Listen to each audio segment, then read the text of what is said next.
முதலாளி வாங்க சொல்லியிருந்தேன் நானே பார்த்துட்டேன். அது ஒண்ணு இல்லப்பா, பக்கத்துல ஒரு வேலையா வந்தேன். சரி நம்ம வீடு இங்கதான் இருக்கே, அதான் உன்னை பாட்டு போல வந்தேன் ப்ளீஸ்.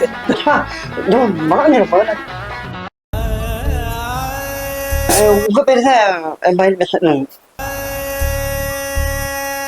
என்ன சொன்ன பரவாயில்ல ஜூஸ் சொல்ல சொன்னா அது ஒட்டையை அடி ஓடுங்க, அதான் விழுந்துரு தெரியாம. விஸ்வா அண்ணா முதலாளிகிட்ட பேசிட்டு மரியாதையா பேசணும். வந்துடுறேன் சரியா? முதலாளி வந்துடுறேன். என் பேரு தான் உனக்கு வச்சிருக்காங்க தெரியும்ல?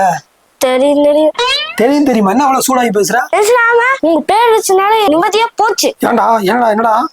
எங்க அப்பா டெய்லி வேலைக்கு போகும்போது நல்லா தான் போவார். சாயந்தரம் வீட்டுக்கு டே விஸ்வா நாயே விஸ்வா பெரிய விஸ்வா விஸ்வா குரங்கு கூட திட்டி டே நான் மனுஷன் நினைச்சேன் இல்ல மிருகம் நினைச்சேன் எல்லா வேலையும் என்கிட்டயே வாங்கலாம்னு திட்டுவாரு. கெட்ட வார்த்தை கூட பேசுவாரு. கெட்ட வார்த்தையா? அதாவது என் மேல கடுப்பு பூரா என் மேல காட்டாம என் பேர் உனக்கு வச்சு உன் மேல காட்டிருக்கான் முருகேஷ். விஸ்வா தம்பி நான் கிளம்புறேன். முதலாளி ஜூஸ் வாங்கிட்டு வந்துடு கிளம்பிட்டீங்களா? விஸ்வா அமைதியாரு.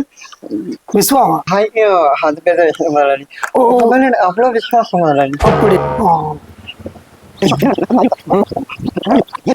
முதலாளி ஜூஸ் இல்ல நான் கிளம்புறேன். ஜூஸ் வேலை இருக்கு இல்ல